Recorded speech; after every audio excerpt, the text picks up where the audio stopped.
समीचीन विकल्पों का सम्यक समाधान। सुनिए परम पूज्य श्रमण श्री सुप्रभ सागर जी महाराज के मुखारबिंद से YouTube चैनल सुप्रभ उवाच पर शुभाशीष परम पूज्य श्रमणाचार्य 108 श्री विशुद्ध सागर जी महाराज। सानिध्य श्रमण सुप्रभ सागर जी महाराज, श्रमण प्रणत सागर जी महाराज। पुण्य आर्जक श्री रविंद्र जयश्री, कुमारी परिणा गहाणकर अमरावती, 100 मोक्षता राजस डोन गावकर औरंगाबाद।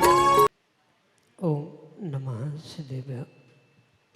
नमो नमः सत्हितंकराय वीराय भव्याम्बुजभास्कराय अनंतलोकाय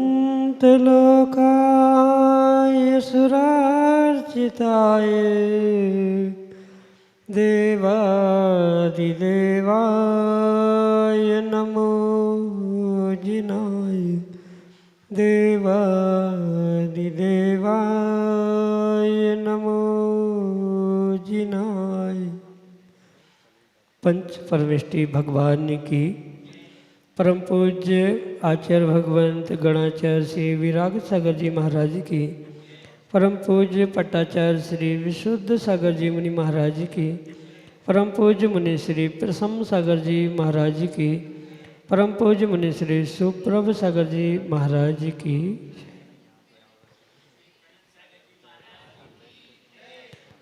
समीचीन विकल्पों का सम्यक समाधान। सम्यक ज्ञान की वह अनूठी विधा जो हमारे अंतरंग के अज्ञान रूपी अंधकार को दूर करके हमारे जीवन में सम्यक ज्ञान रूपी ज्योति को प्रकट करने वाली है, क्योंकि सम्यक ज्ञान ही आत्मकल्याण के लिए कार्यकारी उपाय है। परम पूज्य आचार्य भगवंत गुरुवर विशुद्ध सागर जी महाराज के मंगल सुभाषित से, उन्हीं के सुयोग से परम पूज्य मुनि श्री सुप्रभ सागर जी महाराज द्वारा ऐसे आत्मकल्याण की अनूठी विधा आपको प्रतिदिन प्रदान की जाती है। आप भी पुरुषार्थ करें और अपने मन के विकल्प को समीचीनता के साथ परम पूज्य मनीषी तक प्रेषित करते हुए उसका सम्यक रूप से समाधान प्राप्त करने का पुरुषार्थ करें। प्रारंभ करते हैं आज का सम्यक समाधान। और आज के पहले विकल्प के लिए हाट पिपलिया मध्य प्रदेश से महेंद्र गंगवाल महर्षि के चरणों में बारंबार नमोस्तु करते हुए अपना समीचीन प्रश्न रहे हैं कि गुरुदेव, हमारे कर्मों का उदय क्या उसी निमित्त के मिलने पर आता है जिस निमित्त से हमने कर्म बंद किया था, या फिर बिना उस निमित्त के भी उदय में आ सकता है? हमारे समीचीन विकल्प का सम्यक समाधान करने की अनुकंपा करें। नमोस्तु महाराज जी, नमोस्तु। ओम नमः सिद्धम। परम पूज्य आचार्य भगवान गुरुवर विशुद्ध सागर जी महाराज की, परम पूज्य मुनि श्री सुप्रभ सागर जी महाराज जी की। जो कर्म बंध की व्यवस्था आगम्य आचार्य भगवंतों ने बताई, उस कर्म बंध के साथ साथ जो कर्मों के उदय रूप उनकी विपाक अवस्था या विपाक के लिए निमित्तक है, उन्हें भी तद्रूप समझने की आवश्यकता है। मतलब जो क्षेत्र विपाकी कर्म होते हैं वह क्षेत्र रूपी निमित्त प्राप्त होने पर ही उदय में आते हैं। कुछ पुद्गल विपाकी होते हैं, कुछ अन्य निमित्तों को साथ लेकर उदय में आने वाले होते हैं, तो वे तत्तद रूप ही उदय में आते हैं। सामान्य भाषा में इतना समझे कि जिस प्रकार से कर्म का आश्रयबंध किया है उसके उदय में आने की व्यवस्था भी उसी प्रकार से होती है। जिन निमित्तों को साथ लेकर चाहे क्षेत्र हो, द्रव्य हो, काल हो, उन निमित्तों के कारण से कर्म बंध हुआ है, तो वैसे रूप से ही उदय में आएगा। जब तक निमित्त सामने नहीं आते या तत्तद रूप निमित्त प्राप्त नहीं होते हैं, कर्म उदय में भी नहीं आता। जैसे कि कर्णानियों की अपेक्षा से मैंने कहा कि क्षेत्र विपाकी, पुद्गल विपाकी, शरीर विपाकी, जीव विपाकी आदि अनेक प्रकार से ये कर्म बंध उदय आदि की जो व्यवस्था है उसे वैसे ही प्राप्त करने की और वैसे ही उदय रूप भी आने की व्यवस्था आगम में लिखी है। इसलिए तत्तद रूप जो निमित्त आवश्यक होते हैं, उन निमित्तों के अभाव में किसी भी प्रकार से वह कर्म उदय में नहीं आते। कर्म उदय में आने के लिए जो जिस प्रकार से उसकी उदय की व्यवस्था, विपाक की व्यवस्था बंध समय में तय की गई है, वैसी ही उदय में आती है। उसमें किसी भी प्रकार से कोई बदलाव नहीं होता। हाँ, बदलाव भी तभी संभव है जब उन्हीं निमित्तों को पुनः प्राप्त करते हुए कथनचित उसमें संक्रमण, उत्कर्षण, अपकर्षण आदि किया है तो उसमें बदलाव संभव है। अन्यथा सामान्य रूप से जैसा बंध किया है वैसा ही वह उदय में आता है, वैसे ही निमित्तों को भी वहाँ प्राप्त करना पड़ता है। यही आपके लिए सम्यक समाधान। रोहिणी रविंद्र कड़मकर वासिम महाराष्ट्र से महाराज जी के चरणों में बारंबार नमस्तु करते हुए अपना समीचीन प्रश्न कर रहे हैं कि महाराज जी, समय पढ़ने का, शास्त्र पढ़ने का भी कोई समय निर्धारित होता है क्या? जैसे समय सार, शुभलाभादि जो ग्रंथ हैं उनका कोई समय निर्धारित होता है क्या? हमारे समीचीन विकल्प का सम्यक समाधान करने की कृपा करें। नमोस्तु महाराज जी, नमोस्तु। शास्त्र पढ़ने का आगम में एक काल विशेष रूप से कहा है, जिसे आचार्य भगवंतों ने कालाचार के रूप में कहा है। अर्थात जैसे सम्यक दर्शन के 8 अंग होते हैं, ऐसे ही सम्यक ज्ञान के 8 अंगों में से एक विशेष कालाचार कहा जाता है। अर्थात प्रत्येक ग्रंथ के स्वाध्याय के लिए, अध्ययन के लिए कुछ निर्धारित काल हुआ करता है। जब चाहे तब ग्रंथों का स्वाध्याय नहीं किया जाता। जैसे सिद्धांत ग्रंथ है, रहस्य ग्रंथ है, उनको पढ़ने के लिए स्पष्ट रूप से जो पर्व के दिन हैं, अष्टमी चतुर्दशी है, बहुत कुछ आपत्ति विपत्ति सामने आ रही है, बहुत बिजली चमक रही है, बरसात हो रही है, इन समयों में उन विशेष ग्रंथों का अध्ययन करने का निषेध आगम में प्राप्त होता है। इतना ही नहीं, अन्य भी जो सामान्य ग्रंथ है, सूत्र ग्रंथ, सिद्धांत ग्रंथों के अलावा भी उनका भी अध्ययन करने के लिए समय निर्धारित किया है। जो प्रदोष काल कहा जाता है या जो संध्या काल कहा जाता है, सूर्योदय, सूर्यास्त, मध्याह्न और मध्य रात्रि, ये 4 समय के लगभग 48 मिनट अंतर मुहूर्त या 1 घंटा आगे पीछे का समय प्रदोष काल, सामयिक आदि का काल कहा जाता है। इन कालों में भी किसी प्रकार से किसी भी ग्रंथ का स्वाध्याय नहीं किया जाता। सामयिक में भी स्तोत्र, पाठ, मंत्र आदि का मनन, चिंतन, जाप ये तो संभव है, पर ग्रंथों का पठन करना, स्वाध्याय करना, वाचना करना ये किसी भी प्रकार से उचित नहीं हो सकता। इसलिए ये विशेष रूप से ध्यान रखना होगा कि ग्रंथ सामान्य हो, विशेष हो, सिद्धांत ग्रंथ हो, सूत्र ग्रंथ हो, पर ग्रंथों के लिए जो निर्धारित कालाचार कहा है, मतलब जो निर्धारित काल कहा है, उतने ही काल में उनका स्वाध्याय करने से ही आपका ज्ञान सम्यक ज्ञान हो सकता है। अन्यथा अगर दोष पूर्ण कालों में यानी सदोष कालों में अगर स्वाध्याय किया है, अध्ययन किया है, तो उसके निमित्त से कर्मों की निर्जरा की जगह कर्माश्रव ही होने की पूरी संभावना होती है। इसलिए चाहे समयसार हो, शुभ लाभ जैसे प्रवचन, देशना के ग्रंथ क्यों न हो, उनके लिए सामयिक का काल यानी सूर्योदय, सूर्यास्त, मध्याह्न, मध्य रात्रि, इनमें से 1-1 घंटा आगे पीछे का समय छोड़कर अन्य समय में आप इन सामान्य ग्रंथों का अध्ययन कर सकते। इसके अलावा जो सूत्र ग्रंथ, सिद्धांत ग्रंथ, रहस्य ग्रंथ कहलाते हैं, उनका भी अध्ययन करने के लिए जो आगम में विशेष काल कहे हैं, उन कालों का कटिबद्ध रूप से पुरुषार्थ करते हुए निर्धारण करना, तभी उस ज्ञान को आप सम्यक ज्ञान कर सकते हैं। यही आपके लिए सम्यक समाधान। सुमति पाटनी, इंदौर, मध्य प्रदेश से महाराज जी के चरणों में बारंबार नमस्तु करते हुए अपना समीचीन प्रश्न कर रहे हैं कि महाराज जी, जो सिद्ध चक्र विधान होता है वह अष्टानिका महापर्व में विशेष फलदायी होता है क्या, या फिर अन्य समय में जो करते हैं उसका भी समान फल मिलता है? हमारे समीचीन विकल्प का सम्यक समाधान करने की अनुकंपा करें। नमोस्तु महाराज जी, नमोस्तु। अष्टानिका महापर्व के 8 दिन और सिद्ध चक्र विधान की भी 8 दिन। इन निमित्तों से इन दोनों का समागम या इन दोनों का संयोग विशेष रूप से विशेष फलदायी माना जाता है। पर अगर हम जिनागम की अपेक्षा से समझें तो सिद्धों की आराधना, भगवान की आराधना पूजन करने के लिए कोई विशेष पर्व, विशेष अवसर ही मिले ऐसा कोई बंधन नहीं है। श्रावक अपनी अनुकूलता से इन विधान आदि को कर सकता है। इसका मतलब ये नहीं है कि अष्टानिका में नहीं करना चाहिए।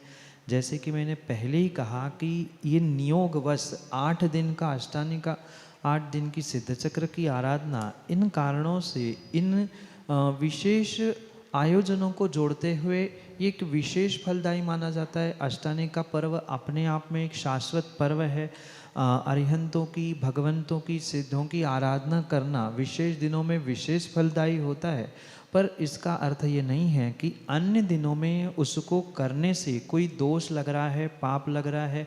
क्योंकि माना कि किन्हीं कारणों से अष्टानिका में श्रावकों की या किसी की अनुकूलता नहीं बन रही है, पर फिर भी सिद्ध चक्र की आराधना करनी है, सिद्ध चक्र विधान करना है, तो ऐसे स्थिति में भले ही अष्टानिका महापर्व नहीं मिल रहा है, उसके आगे पीछे अपनी अनुकूलता से आप सिद्ध चक्र की आराधना कर सकते हैं। उसमें भी आपको पुण्य ही मिलेगा, क्योंकि मात्र काल की या किसी पर्व विशेष के दिनों में किए जाने वाली आराधना ही किसी को फलदायी हो ये आवश्यक नहीं है। विशेष फल व्यक्ति को, श्रावक को तभी प्राप्त होता है जब उसकी विशेष भक्ति, विशेष श्रद्धा, विशेष समर्पण, विशेष आस्था उस कार्य से जुड़ती है। इसीलिए अन्य भी दिनों में अगर उतने ही श्रद्धा, समर्पण और विश्वास के साथ सिद्धों की आराधना सिद्ध चक्र विधान आदि के माध्यम से की है तो वो भी उतनी ही विशेष फलदायी हो सकती है। पर क्योंकि ये शाश्वत पर्व है, इन दिनों में भगवान की भक्ति करने के लिए स्वर्गों के देव अकृत्रिम जिनालय में नंदीश्वर दीपादि पहुँचते हैं। इस उद्देश्य से श्रावक कुछ ना कर पाए, उससे अच्छा है कि अष्टानिका महापर्व के निमित्त से 8 दिन होने वाले इस सिद्ध चक्र विधान की आराधना करे तो वह विशेष उसे फलदायी होती है। पर अन्य दिनों में भी करने से आपकी श्रद्धा, समर्पण, विश्वास और आपकी विधि, आपका जितना उसके प्रति समर्पण विशेष होगा उतना ही विशेष फल प्राप्त होने की संभावना है। माना कि किसी व्यक्ति ने अष्टानिका में सिद्ध चक्र विधान किया, पर सिद्ध चक्र विधान करते समय अष्टानिका में कुछ बहिरंग रूप से या अंतरंग में भी कुछ विकल्प उसके उत्पन्न हो रहे हैं, उतनी विशेष श्रद्धा समर्पण से और अष्टानिका में पूजन विधान नहीं कर पा रहा है, तो वो उसके लिए उतना फलदायी नहीं हो सकता जितना कि अन्य समय में किसी व्यक्ति ने विशेष श्रद्धा समर्पण के साथ किया जा रहा है। इसलिए भावों की और विशुद्धि की यहाँ विशेष कीमत है। जितनी भावों की और विशुद्धि के साथ कार्य किया जाएगा, विधान किया जाए, उतना ही वो विशेष फलवती होता है। काल का भी अपना प्रभाव है, पर काल के प्रभाव से भी भावों का प्रभाव अधिक बलशाली हुआ करता है। यही आपके लिए सम्यक समझ। सदर नागपुर महाराष्ट्र से सुनीता जैन अगले समीचीन विकल्प। महाराज जी, तीनों महाराज जी को नमोस्तु नमोस्तु नमोस्तु। महाराज जी, हमारा प्रश्न है, ज्ञान दर्शन का व्यापार है, इसका क्या अर्थ है? ज्ञान दर्शन का व्यापार अर्थात ज्ञान दर्शन के माध्यम से जीव जो अपना व्यापार कर रहा है या ज्ञान दर्शन के माध्यम से जीव जो पुरुषार्थ कर रहा है उसका एक शब्द में या किसी प्रकार से उसका अर्थ बताना। जैसे अन्य भी प्रश्नों में है, पूछा है कि जीवादि तत्वों का अश्रद्धान है क्या है, तो वह मिथ्यात्व कहलाता है। ऐसे ही ज्ञान दर्शन का व्यापार कहा है, ना कि ज्ञान का दर्शन व्यापार या ज्ञान दर्शन से वहाँ संबंध नहीं है। अपितु अगर इसका उत्तर समझ में आ जाए तो प्रश्न बहुत आसानी से समझ में आ जाएगा। ज्ञान दर्शन का व्यापार उपयोग है, जो जीव का लक्षण रूप कहा जाता है, वही जीव का व्यापार है। व्यापार का मतलब मात्र पैसे कमाना नहीं है। जो उसकी गतिविधि है, उसका क्रिया है, उसका कार्य है। तो ज्ञान दर्शन का कार्य, ज्ञान दर्शन की गतिविधि, ज्ञान दर्शन का व्यापार उपयोग के रूप में स्वीकार किया जाता है। जो जीव का लक्षण है, दो प्रकार के जो उपयोग कहे जाते हैं, ज्ञानोपयोग और दर्शनोपयोग। उपयोग किसे कहा जाता है? जो जीव का, चैतन्य का अनुविधायी परिणाम है। परिणाम या व्यापार, गतिविधि, क्रिया, ये समानार्थी शब्द रूप स्वीकार किए जाएंगे। इसलिए ज्ञान दर्शन का व्यापार उपयोग है। उपयोग का अर्थ ही व्यापार रूप स्वीकार किया जाता है। इसलिए ये ज्ञान दर्शन का व्यापार उपयोग है, ऐसा स्पष्ट समझ में आता है। पढ़ते समय थोड़ा सा विराम लेके पढ़ने की आवश्यकता है। यहाँ ज्ञान दर्शन का व्यापार नहीं कहा। ज्ञान दर्शन किसका व्यापार है, या ज्ञान दर्शन के व्यापार को क्या कहा जाता है, ऐसा पूछने का भी अभिप्राय है। तो ज्ञान दर्शन के व्यापार को उपयोग कहा जाता है, जो चैतन्य के अनुविधायी यानी चैतन्य के होने पर ही जो गतिविधियाँ परिणाम रूप देखने में आता है, जीव का लक्षण रूप स्वीकार किया जाता है, यही ज्ञान का व्यापार उपयोग रूप है। यही आपके लिए सम्यक समझ। अरविंद जैन, नागपुर, महाराष्ट्र से अगले समीचीन विकल्प के लिए। महाराज जी, मेरा प्रश्न है कि क्या जैन मनुष्य स्वभाव से पुनः मनुष्य स्वभाव प्राप्त हो सकता है? अगर और मनुष्य स्वभाव अगर प्राप्त हो सकता है तो उसमें भी जैन कुल प्राप्त हो सकता है क्या? मनुष्य से मनुष्य बनने में कोई दोष नहीं है, कोई व्यवधान नहीं है। अंतर इतना है कि जो मनुष्य अगर पहले सम्यक दर्शन प्राप्त कर चुका है या सम्यक दृष्टि है, तो वह सम्यक दृष्टि पुनः किसी कर्म भूमि आदि में सम्यक के साथ जन्म नहीं ले सकता, क्योंकि सम्यक के साथ मनुष्य नियम से कर्म भूमि का ही मनुष्य बनता है, भोग भूमि का ही मनुष्य बनता है, कर्म भूमि का नहीं। मतलब आज कोई मनुष्य सम्यक दृष्टि है और वह सम्यक दृष्टि मनुष्य पुनः मनुष्य गति, मनुष्य आयु को प्राप्त करेगा अगली पर्याय के लिए, तो वह भोग भूमि का मनुष्य बनेगा, ना कि किसी कर्म भूमि आदि में मनुष्य बनेगा। क्योंकि ऐसा नियम है कि कर्म भूमि से कर्म भूमि में मनुष्य बनने के लिए वह मिथ्यात्व उस मनुष्य का छूटता है, सम्यक छूटता है, और वो मिथ्या दृष्टि बनकर ही पुनः मनुष्य बनता है। मतलब आज कोई मनुष्य अगली पर्याय में मनुष्य बनना चाहता है उस कर्म भूमि का, पुनः इस भारत देश या इसी काल में जन्म लेना चाहता है, तो वह सम्यक दृष्टि बनकर मनुष्य नहीं बनेगा, क्योंकि ऐसा नियोग है, नियम है। मिथ्यात्व के साथ ही मनुष्य से पुनः मनुष्य कर्म भूमि आदि स्थानों में बना जा सकता है। सम्यक दृष्टि है, पहले ही सम्यक प्राप्त कर चुका है, तो वह भोग भूमि में तो मनुष्य बनेगा, पर कर्म भूमि में मनुष्य सम्यक के साथ नहीं बनता है। रही बात जैन कुल की, तो जैन कुल भी प्राप्त करने के लिए बहुत बड़ी बात नहीं है। जैन कुल में भी मिथ्या दृष्टि जीव हो सकते हैं, पर ये भी पक्का मानना, जैन कुल प्राप्त करने के लिए जितना पुण्य का पुरुषार्थ पिछली पर्यायों में आज के जैन कुल में जन्मने वाले व्यक्ति ने किया है, उतना पुरुषार्थ वह वर्तमान में नहीं कर रहा है। इस अपेक्षा से अगली पर्याय में उसे जैन कुल मिले ये संभव नहीं दिखता, पर उसे सिद्धांत की अपेक्षा से कोई दोष नहीं है। आगम और सिद्धांत की अपेक्षा से मनुष्य अगली पर्याय में मिथ्यात्व के साथ जैन कुल भी मनुष्य बन के प्राप्त कर सकता है, ये करणानियोग सिद्धांत कहता है। पर अगर हम वर्तमान में जीवों की परिणति, पुरुषार्थ आदि देखें, तो वह उतना पुरुषार्थ पर्याप्त नहीं है कि वह अगली पर्याय में जैन कुल में मनुष्य बन पाए। उतनी तीव्रता से सच्चे देवशास्त्र गुरु की आराधना, सम्यक की या धर्म आदि क्रियाओं से जुड़ने का पुरुषार्थ वर्तमान में जीव नहीं कर पा रहा, इसलिए संभावना कम है, पर सिद्धांत के अपेक्षा से इसमें कोई दोष नहीं। यही आपके लिए सम्यक समझ। सागर टड़ैया, नागपुर, महाराष्ट्र से अगले समीचीन विकल्प के लिए। नमोस्तु भगवान, नमोस्तु भगवान, नमोस्तु। माँ जी, मेरा एक छोटा सा और एक आसान सा क्वेश्चन है। बहुत सारे दोस्त लोग रहते हैं कि आपके अजैन दोस्त लोग रहते हैं, उनको आपके दर्शन कराने आते हैं, तो वो लोग आहारचर्या देखते हैं, तो वो ये पूछते हैं कि आपके महाराज जी एक ही बार खाना क्यों खाते हैं, एक ही बार आहार क्यों करते हैं, और आहार कर रहे हैं तो खड़े होकर अंजलि बांध के ही आहार क्यों करते हैं, और कभी केश लॉन्च करते हुए देख लिए तो ये पूछते हैं कि हाथों से ही केश लॉन्च क्यों करते हैं। तो इसका एक अच्छा सा आसन। निर्ग्रंथ मुनिराजों की विशेष तपस्या, विशेष साधना होती। उन मित्रों को आप उनके मूल गुण और उनका स्वरूप समझाने जाओ तो शायद उसे नहीं समझ पाए, पर इतना उनको अवश्य कहना कि विशेष रूप से जो उनकी ये साधना तपस्या है, इसके ही ये कुछ पहलू है। जैसे बाल बढ़ने पर लंबे समय बाद उसे किसी दूसरे साधनों से, मतलब कैंची से, छुरा आदि से काटने पर कहीं ना कहीं उन्हें याचना करनी पड़ेगी, मुझे बाल काटने हैं, या किसी नाई के सामने जाके अपने सर को झुकाना पड़ेगा, या साधनों को स्वयं के हाथ में लाना पड़ेगा।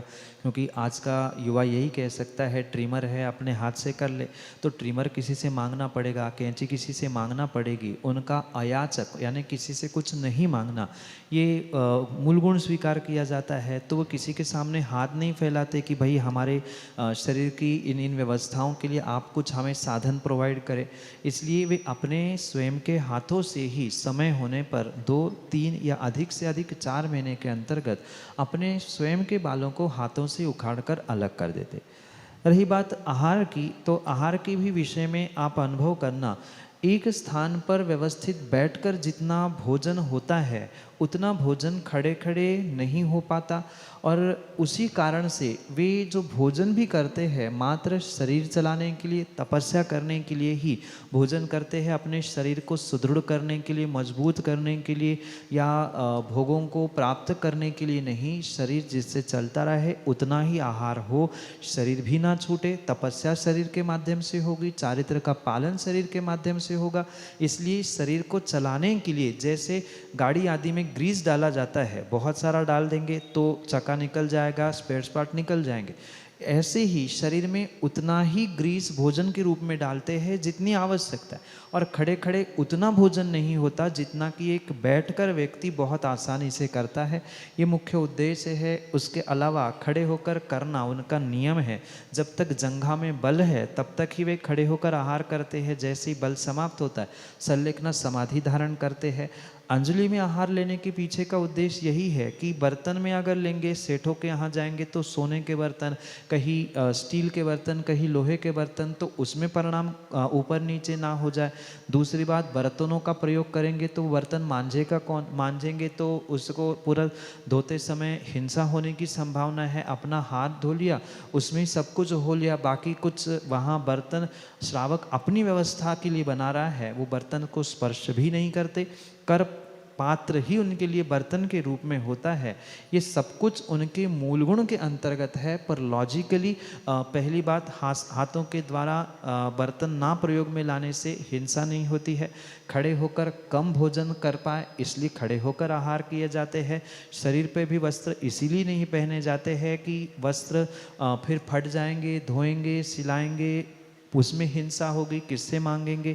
इन सभी बातों से दूर होने के लिए मुख्यतः अहिंसा का परिपालन हो, इन्हीं उद्देश्यों से इन सभी क्रियाओं को वो करते हैं।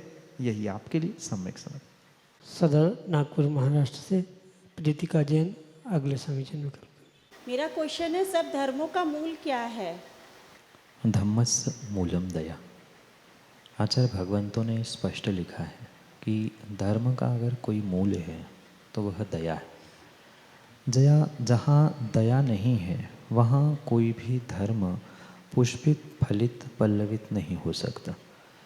इसलिए जैसे वृक्ष के लिए मूल जड़ आवश्यक होता है, जितना गहरी उसकी मूल और जड़ जाने की व्यवस्था है उतना ही वह वृक्ष विशेषता को प्राप्त होता है।